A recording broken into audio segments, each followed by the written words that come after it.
Daily Rambam for Monday, Ches Cheshvan Tavshin Pei Aleph, beginning of Sefer Zmanim, and the first Perek of Hilchos Shabbos. So we start with the Sefer B'Shem Hashem Ke'Olam. Nachalti et v'esach Ha'olam Kisasein Li B'Hema. The Rambam likes to start each Sefer with a pasuk. The pasuk here, the theme seems to be first of all Eidos, which fits with Shabbos and the Yom Tovim. And Sasoin Libi, Simcha, most of these involve Simcha. Sefer Shlishi V'hu Sefer Zmanim, Hilchos of Eser V'zo Siduron. So these are the 10 halachas, Hilchos Shabbos, Hilchos Erevin, Hilchos Shvisas Oster, that's Yom Kippur, Hilchos Shvisas Yom Tov, Hilchos Chametz U'Matzah, Hilchos Shefer V'Sukkah V'Lulav, Hilchos Shkolim, Hilchos Kiddush HaChodesh, Hilchos Tainias, Hilchos Megillah V'Chanukah. And the Rambam's Akdama, towards the end of the whole thing, as I've mentioned, he describes each sefer in short. So Sefer Sheni was the mitzvahs to diros, and Sefer Shlishi, he says, Echlo boy ha-mitzvahs shehem bezmanam yeduim. I'm going to include mitzvahs that are also time-based, but the ones that are at set times, not to diros. At set times, going Shabbos, Umayyadah, Sefer. I'm not going to read it. You can read it if you'd like. And Alan concludes the list and says, Nimtzu kol mitzvah shel Torah hanechlas b'sefer zeh chamesh u'shleishim. So there's a total of 35 mitzvahs in this entire sefer. Shas today man mitzvahs I'll say 19 are positive, v'sheish asher mitzvahs leisas, 16 are negative. V'yesh by shalish mitzvahs from every sefer, and then there are 3 derabbanans. Now we get to Hilchos Shabbos. And Rambam says, Yesh b'chol chamesh mitzvahs, it includes 5. Shtei mitzvahs I'll say 2 positive, v'shalish mitzvahs leisas, 3 negative. V'zeu pratin, and they are as follows: Aleph, Lishbais Bashvi, to rest on the 7th day. Beish Leilasas by Malacha, not to perform acts of work on this day. Gimel Shleilanish b'Shabbos, specifically not to punish on Shabbos. Daled Shleilat says Chutz L'Gvul b'Shabbos, not to leave the Gvul. Tchum Shabbos. Hey Lekadesh Hayom B'Schira, to mark the day with Kiddush or whatever it is we're going to see. The Zechira of Shabbos, Uber Kol HaMitzvahs Ha'elu B'Prakim Elu, and these will all be explained and elaborated upon in the following Prakim. So now we finally got to Perek Aleph, and in Perek Aleph, the Rambam is going to explain some very general principles that apply really across the board in Hilchos Shabbos, as we shall see. So, in Halacha Aleph, the Rambam says, introduces the first 2 mitzvahs, Shvisa B'Shvi Memalacha, mitzvahs Aseh. So, resting, desisting from work on the 7th day is a positive commandment. Shenamar Vayem Hashvi Tishbais, you should rest on the 7th day. And if you do perform an act of work, Bita mitzvah Aseh. So, first of all, you didn't keep that mitzvah. V'avar Alei Saseh, and you also violated a negative commandment. Shenamar Alei Sasachol Malacha, you should not do any work. U'mau Chayav Al Asiyas Malacha, and what happens? What are you on the hook for? Im Asa B'Tzayne B'Zadain Chayav Kares. So if you did it willingly and intentionally, you learned about the double lashon B'Tzayne B'Zadain in the past. That it has to be B'Ratzin, B'Oinus doesn't count as B'Zadain. So B'Tzayne B'Zadain, it's Chayav Kares, and that's the punishment. And if there actually were witnesses and a warning, then it gets upgraded. Niskal, you get skila. Also, Bishkagan, if it was an accident, Chayav Karban Chatas Kavua, it's a Karban Chatas, and the kind of Karban Chatas whose status doesn't change, it's not a Karban Oil V'Yored. So, not a Karban Oil V'Yored, it's a Karban Chatas Kavua. A set Karban. Yeah. Why would I think that it's only? He always likes to clarify. So that's the introduction to Lahav. Now, based on what we said, so now the Rambam is going to give us a guide in Hilchos Beis Gimel and Dal. The Rambam is going to tell us what the terminology means. Chayav, Pater, what do those terms mean throughout the rest of Hilchos Shabbos? So, Kol Makom Shenoimar B'Hilchos Shabbos. So from now on, wherever we say that you're actually chayav for something, so that's referring to what I just said. Chayav kares, chayav skila, chayav chatos. That triple header, the 3 punishments. Gimel, and wherever we say that someone is pater, so what we're saying is, pater mina kares, mina skila, mina karban. You are absolved of those 3 punishments. Aval aser, pater aval aser. Aser lasas ois davar b'Shabbos. It's still prohibited to do that act. However, it's a rabbinical prohibition or chakam and malacha. It's supposed to keep you away from doing the real malacha. And if you do that on purpose, so what happens to you then? Then you get informally beaten. Enos and kach v'kach. Also, last kach v'kach b'Shabbos, or wherever you find that I'm using this other similar terminology, it's all the same thing. So it says potter or ein oisin or asur lasos. Those three terms mean not deraisa but derabanan. And in Dal that concludes, says v'chol makom shenoimar muter lasos kach v'kach harei muter lechatchila. And only where I say that you're permitted to do such and such, then you know that you're actually really allowed to do it. And also wherever we're going to say you're not chayav at all, or you're potter from everything, then ein makanose klal, then you also do not get even makas mardos. Now, comment on that last line, what's the difference between mutter and ein chayav klum? But as we're starting Hilchos Shabbos, we're going to keep in mind that the main commentator on Hilchos Shabbos Sefer Zman was actually the Magid Mishnah, who we didn't have for the first two Svarim, and the Kasav Mishnah just fills in certain gaps in the Magid Mishnah. So we're going to be quoting the Magid Mishnah probably a lot more, or at least equally. So the Magid Mishnah, Magid Mishnah is a Vidal of Toulouse, and the Kasav Mishnah is a base of Cairo. So the Magid Mishnah says, when the Rambam says Kol Makom Shneim B'Hilchos Shabbos, that Chayav means Chayav and Potter means Potter Av L'Aser, so that's really a Gemara. The Gemara says, Shmuel says Kol Peturei de Shabbos Potter Av L'Aser Bar Mitla. So it already goes back to the Mishnah that this is a thing in Shabbos. So whenever you say Potter, it means Potter Av L'Aser, except for three. And the Magid Mishnah says Bahanu Tlas Yichtiv Ben Rabbeinu Muter Lechatchila. When if you pay attention, if you know the Gemara, and you come to those three halachos, you'll see that the Rambam, in fact, does say that it is muter lechatchila. And when the Rambam said that you get makas mardos, so the Magid Mishnah says. So when the Rambam says makas mardos, so the Magid Mishnah says it's because whenever you're over on an Isser D'Rabbanan, which has an Iker Min HaTorah, it's an extension, it's building on something that's Midaraisa. So then you're a Ben Mardus. You deserve a patch, and you can see this in different places in Gemara. The idea of Makas Mardus to Midrabanan. And then when the Rambam says the last line and Chen Kol Makom Shenoimar Einoi Chayav Klum, so the Magid Mishnah says these are binyanim she'ein loimer behen mutter v'rasha. It's not going to be the kind of thing where it's appropriate to say you're allowed to do it. We'll see. When we see examples, you'll see why mutter is actually mutter, and einei chayav klum and pater meklum. Yutaka didn't do anything, but it's not something that you will be doing lechatchila, as we shall see. He said, "Kol shenem mutter hariz a mutter, kol makom shenem einei chayav klum ein makan oisei klal." Similar in the sense that these are both not pater av l'asar or makas mardus. They both are not. But mutter is mutter, and einei chayav klum means you the mamish didn't do anything, but whatever you as we'll see. And the Kasav Mishnah says on that line, Nira medivrei Rabbeinu shekashomer einei chayav einei mutter lechatchila, aval yesh tzad iser b'asi yasei elo she'ein makan oisei. So it sounds like there is something somewhat wrong, but it's just a lesser problem that you don't even get makas mardus. We'll have to wait and see wait for some examples. Now in Halachas Hey and Vav, the Rambam explains the concept of davar she'eino miskaven versus the concept of psik reishe. Two very important principles. So the Rambam says, "Dvarim mutanim l'asosem b'Shabbos," things that are permissible on Shabbos. So b'shasa siyasin efsha shetiyasa b'glal malacha ve'efsha shalei tiyasa.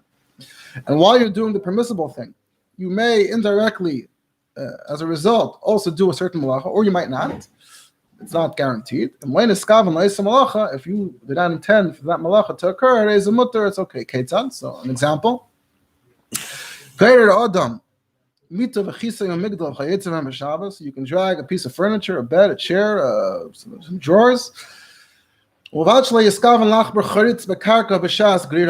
as you don't have a mind to create the groove in the ground. Now, of course, over time, we didn't see in Shulchan Aruch, there's more of a discussion about different types of floors, but the assumption is that all flooring is dirt, inside, outside. So we're talking about you're on a dirt surface, so you don't have a mind to create this charitz. So and therefore, im chaflu akarka, if it actually happened, it doesn't care, it doesn't bother him. It's not what he intended. And a person can walk on grass on Shabbos, and as long as it's not your intention to actually tear them out. And therefore, if it happens, you have the words. And you can wash your hands of the powder that is somehow associated with fruits, with agriculture, and it might remove your hair in the process. As long as it wasn't your intention to remove the hair. Therefore, if it happens, any chayshish, not a problem. Another example, if there's an entrance, but it's pretty narrow, you're allowed to push your way through, even though rocks are falling. And anything like that is mutter. And then halacha vav, though, for the other side of the coin, if you did an act, and as a result, a malacha occurred, but that malacha was bound to occur, it was for sure going to occur, even if that wasn't your intention, even if that wasn't what you personally were interested in, chayav, you are chayav, malacha, it's a fact. We know for a fact it's going to happen, so we know that going in. Okay, so what's the example? The example is actually of literally psik reisha, where the term psik reisha comes from. If you needed the head of a bird for a child to play with, apparently that was what they had for entertainment in those days. And that's all they had. How do you know? And and so you cut the head off. You didn't want to kill the bird, you just wanted to have a head of a bird. So even though you weren't trying to kill a bird, you weren't out to murder a bird, chayav, you're still chayav, shadavar you do it, it's pretty straightforward. So of course, if you kill someone who's alive, there's no way the death isn't going to come as a direct result. That's where the term psik reisha comes from. So when the Rambam says that the difference between psik reisha and ein meschavin is that by psik reisha there's no way out. It's vadai. You caused a vadai situation, right, which is the death of an animal. The key word at the beginning of hey is efsher, and the key word at the beginning of vav is vadai. Psik reisha, while ein meschavin is happen. That's what it is. That I have no relationship to the. Well, it's efsher because it's efsher because it might happen and it might not happen. That's what the Rambam said. Efsher shetayasa, but efsher shalei tayasa. So that doubt, so that. First of all, you didn't intend it. Second of all, it may or may not happen. Then it's okay. But if you didn't intend it, but it will certainly happen, that's a psik reisha. So when the Rambam said in the halacha hey that the davar she'ein miskaven is mutter, that's actually not so simple. The Maggid Mishnah points out zemachlekes Reb Shimon and Rabbi Yehuda. It's actually a very fundamental machlekes in the Masechah Shabbos. But nifsek halacha b'gemara Reb Shimon, who says the davar she'ein miskaven is mutter. And the example of dragging mita kisev v'safsol is a brisa there in Shabbos. And it fits, it's in line with Reb Shimon. And the question, though, is what size furniture are we talking about? The Rambam doesn't specify. The Rambam doesn't mention one type or another. So what the Maggid Mishnah writes is that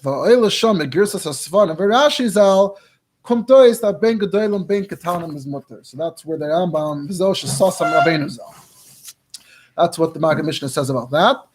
And then in halacha vav, when with the psik reisha, so he says this is a few places in Gemara Shabbos. Made Reb Shimon with psik reisha v'layamos. That Reb Shimon, who's mater, davar she'ein miskaven, is made by psik reisha. And then the Maggid Mishnah adds v'yesh misha kasav. There was some who wrote that psik reisha isn't automatically aser. It depends whether you have some hana whatsoever. It says if there's literally no connection, you're having enjoyment from one thing and the other thing that's happening is not something you're enjoying at all. So even if it's hechreiches, even if it must happen, muter lasas hamaisa. That's the shita of the aruch. Yesh mishakasav pater avo aser. So here the Rambam wrote chayev. But so there's really three opinions. Now the Alter Rebbe in Siman Shin Lamed Zayin. Siman Shin Lamed Zayin is the halachas of sweeping sweeping the floor, and din kibbut abayis v'davar she'einu miskaven. So now the Alter Rebbe says there, kol davar she'einu miskaven mutter afilu efsher b'ladov. So this is where he cites this halacha. So even though you didn't have to drag it, when he means if means that you didn't actually have to drag it. Maybe you could have carried it. Well, who's asking you to drag it? But if you're dragging it, if you're not miskaven, it's still okay. He says as long as you're not intending to make a charitz, and even if it happens, that's the davar she'einu miskaven. And even though the small ones you could have carried, you could have just carried it yourself. Why are you dragging them? They didn't require that. There's never a rule at all. Try to avoid the davar she'einu miskaven. No, you don't have to avoid it. However, the very large ones, the Rebbe says that's already awesome. Because it's bevadai. The rule is afshir versus bevadai. If it's bevadai, then it's psikration. Even then, you're being chayfer kalacha yad. You're not standing with a shovel and digging. You're only really chayv if you dig with a shovel or something, a keli that's involved with digging, shoveling.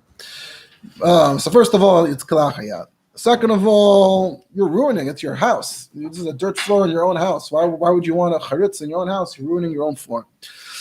And it's a malacha she'einu tzricha l'gufa, but it's still aser midrabanan. And then the Rebbe says, even if you have some kind of floor that has benutzaf b'shayesh, a marble floor, a stone, something, where you can't make a charitz, it's still aser to drag very, very extremely heavy furniture. Gzeira mishum she'einu merutzaf. So that's the reason, I guess, why you can't drag heavy furniture on Shabbos. And then the Alter Rebbe continues in the halachas of the Siman about sweeping the floor, and there's l'rabe tabayas versus l'chaber abayas. And the question is, if you're mash v'gumais, if you're smoothing out the holes in the house, is it psikresha? Is it not psikresha? Different shit. So anyway, that's actually the Rambam is actually going to discuss that directly in Perek Chaf Aleph. So I guess we'll hopefully discuss it then in Hashem. So now we're moving on in the Perek to malachash. Halacha Zayin. You can't move the piano on Shabbos? They're not in your house? If it's something, I guess that would be a vadai make a charitz in the dirt floor. It has to make the charitz, but if it's on a surface that's not going to make a charitz. We just said that it's aser ligra gzeira mishum she'einu merutzaf. But if it's a concrete floor, if it's a marble floor, you're not going to make a He said shayesh, karka merutzaf b'shayesh. He said. Even then, it's awesome. This to drag something in. Halacha Zayin. There's no problem here with moving tables to Shabbos. No problem here. This is very light. Some 70 is another problem, but it's a heavy piano. Yeah. Halacha Zayin. Kol ha'isem malacha b'Shabbos. So if you do malacha on Shabbos, even though you don't actually need the whole malacha itself, chayav aleh, you're still chayav. Ketzad. Example: you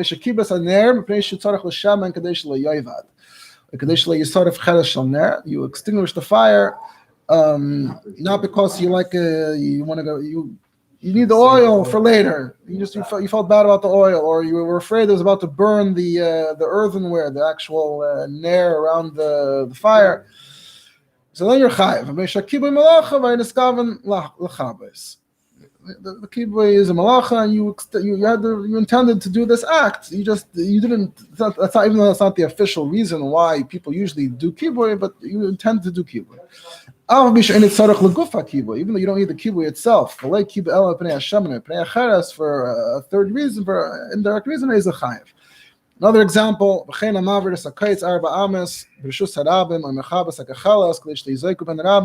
chayav. So let's say there's something sharp in the street, and or there's something burning, and you want to put it out so it doesn't hurt anyone. So you're still chayav. Even though, like here again, you didn't need to extinguish; you just wanted to eliminate the danger. Or the gufa avaro, you didn't want to actually carry it from point A to point B; you just wanted to get rid of it. Still, there is a chayav v'chein kol kayetze b'zeh. Now the Rabbi actually comments here, and the Rabbi says that Rach Zal, presumably Rabbeinu Chananel, paskind like Reb Shimon Shu Paiter. that the Shimon said, Malacha she'eina tzricha legufa pater aleh. However, the Rambam is saying that you're chayiv. The Maggid Mishnah says, I have a support for this svara because it only goes in one direction. If you're mechayev for davar she'eina miskaven, like we said earlier, then you're for sure going to be mechayev for malacha she'eina tzricha legufa. But the other way around doesn't necessarily work. Even if you're pater by a davar she'eina miskaven, like the Rambam, doesn't mean that you're patering a malacha she'eina tzricha legufa. The Kesef Mishnah says, just a general point, he says, I found it writ, I think it's Mem Kaf, I assume it's Mitzasi Kasa. What is the precise difference between a malacha she'eina tzricha legufa and the psikrei shiva layomus? We're using two different concepts here. What's the difference? In both cases, you seem to want something else other than the malacha, and the malacha is occurring. So why are we distinguishing? What are the two things? He doesn't want to perform any kind of malacha, but it must happen. It's guaranteed to happen for whatever he is trying to do. So, for example, you close the door of your house. Closing the door of your house is a very innocuous activity, except if there's a deer inside your house. Close the door and there's a deer inside your house, and then you all of a sudden you trap the deer.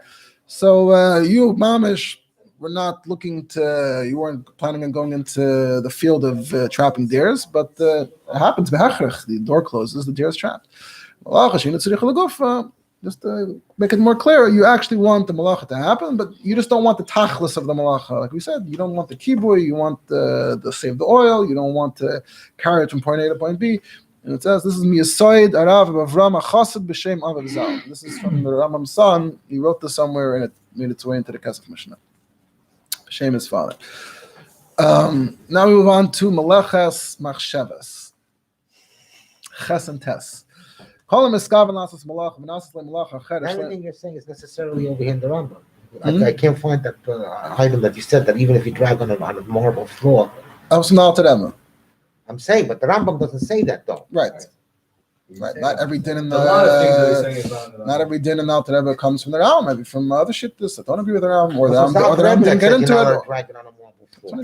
But the Rambam only makes that only for a dirt floor. The Rambam didn't talk about the Doilam or Eid B'chlal. The Rambam just gave us a rule of Efshir versus Vadai. And in the case of Efshir, he spoke about Kisei, Mitra, Kisei, V'sa, and he didn't mention G'dayim Mektanim. So he's not distinguishing, but if it's so gadol that it's Vadai, then, surely the Rambam also agrees. Then there's the question of what about the extension of the Rambam would have. Right, so maybe he discussed it somewhere else, maybe he didn't discuss it, and others discussed it. And then there's the question of the marble floor. Where does this Zera come from? You have to see what Alter Rebbe is mitzayin to for the Zera. Halacha Ches and Tes, Melechas Machshavas, Kol Miskaven Lasas Malacha, Nasas Le Malacha Cheres Shalei Niskaven La Pater Alel If Yishlei Nasas Machshavta. If you intended to do a malacha, you started out with bad intentions, but instead did a different malacha you weren't planning on doing. Then your pater, plus your intention was not carried out. Ketzad, example, Zarak Evnei Chetz B'Chavere B'Hema Kedil Hargan, threw a stone or an arrow to kill someone or an animal. So that's bad. But instead it was intercepted by a tree and it uprooted the tree and it didn't kill the thing you were trying to kill. So you wanted to do this malacha and you did a different malacha. So that is a pater. Kal v'chaymer, in the skaven l'isser kal v'nasa isser chamer. And how much more so if what you were doing was less than what ended up happening here was really what you wanted to do was worse or equal. But you mentioned a skaven l'isser b'karmelis v'avra ha'evan l'shus haram. You wanted to throw it in a karmelis where it's not mederaisa and it flew into the shus haram where it is deraisa. That wasn't your intention, so shu pater. It's even worse than you intended. Chen kol kayetzav is anything like that. The skaven l'asas davar amuta v'nasas malacha. What if you started out trying to do something good, and it turned into malacha goyin? You were trying to chop vegetables that were on your tray, and instead you somehow chopped off a potted plant. I don't know, something like that.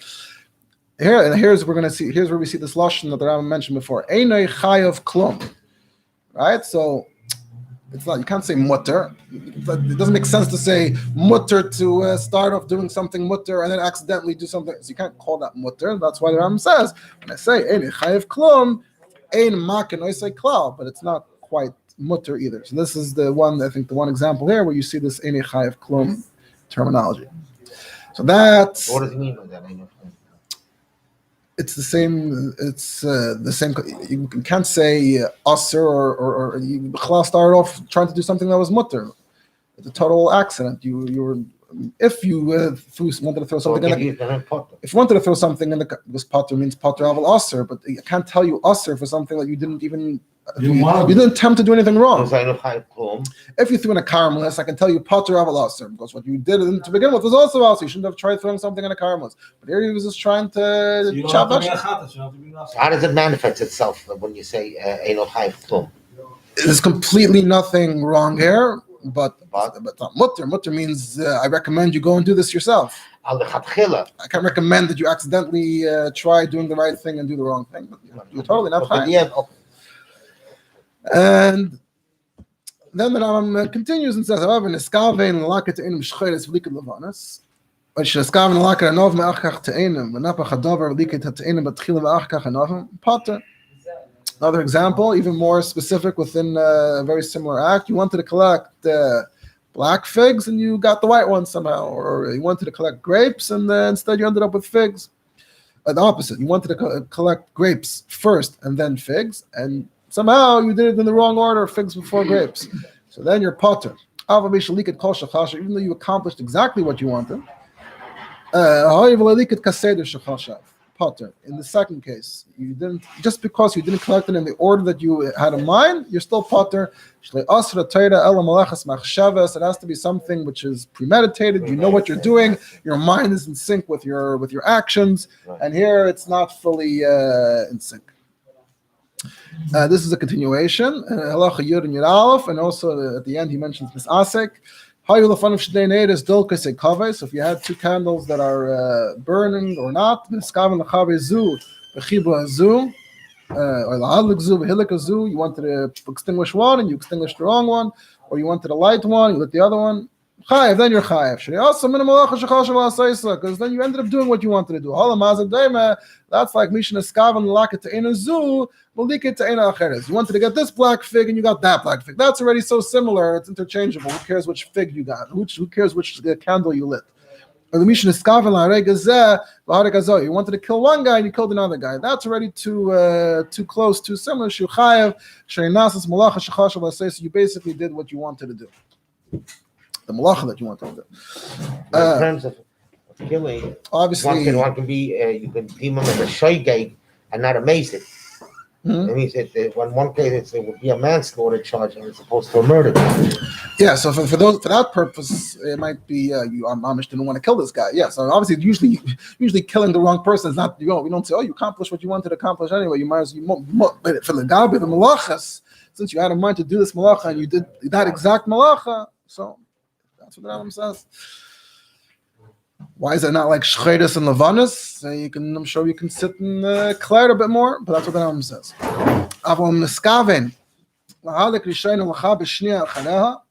But if you had an order in mind, first you wanted to light one and extinguish the other, and instead he extinguished the first one and he lit the one after it, potter. But if somehow one shot he was able to extinguish one and light the other, then you're chayav. Even though you wanted to be madlik first, and it wasn't technically first, but it also wasn't last. They're at the same time. Therefore, you're chayav. These are the rules. And if here's the concept of masasek, if you don't know what you're doing, potter, if you're just completely mindlessly doing something. More of a continuation. You wanted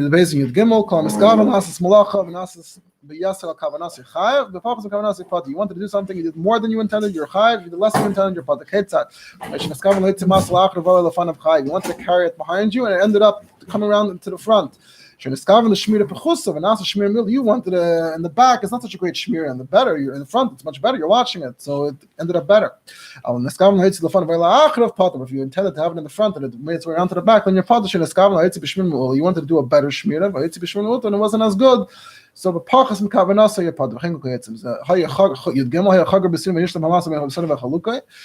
If he was wearing a belt and he threw it in between his shirt and his skin, his flesh, Ben Shabaza Amas Shadakal Etzi Baderach Azayis Lafan Ben Shabala Achram. Then no matter which way it goes, Chayev Shkendakli Yes Chazer. In that scenario, it moves around on its own. So that was part of what you set it up to do.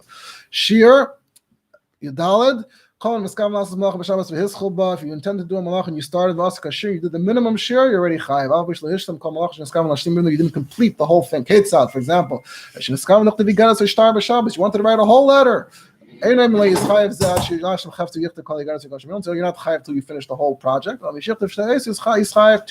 letters is the shir, that's the minimum, and you're chayiv. It's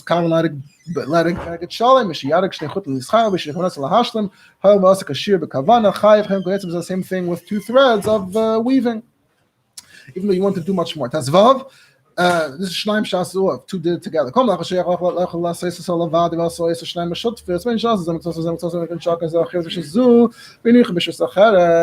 So if one guy could do it himself, maybe 2 guys did it together, whether one guy did a half, one guy did the Akira, one guy did the Hanacha, or they both held it together. They did Akir and the Hanacha together, or you can mention Shnei Makomes, the Kasvu, Kika Betzim Shus L'Shus. They both held the thing and wrote. They both carried the loaf of bread together. And then they're pater. And if one guy couldn't do it on his own without help, they carried a beam. You need 2 people. Since one couldn't do it alone, and they did it together as partners. And they're both chayav. And there's one share for both of them. What if one could do it on his own and the other guy couldn't do it on his own? When they started with when they did it together, the one who could do it on his own, he's fully chayav. The other guy, he's just helping. The guy helping is not the real culprit. Now, Mekalkal. Turn if you ruin something, you did an injury, but it was destructive. You destroyed different things. You made a hole, but you didn't need to dig the hole. You didn't need the hole. You needed the dirt from the hole. It's also like being mekalkal. Even though you did something, since you're really just trying to ruin, turn on your potter. But if it's ruining in order to fix, then you're chayav. You broke something in order to build. You erased in order to write where you erased. So you made a hole in order to put foundations inside. Then you are chayav, and you have the same shir as someone who's just being mataken. Finally, if you did miktas, half shegeg, half mezid, ben shehezid, shraga, ben shehezid, doesn't matter what you started off as. Potter, you're potter. You have to do it intentionally from beginning to end. Then you get the real punishment. Or do it accidentally from beginning to end. But if it's neither, then it's neither the punishment for Zadin or the punishment for Shagay.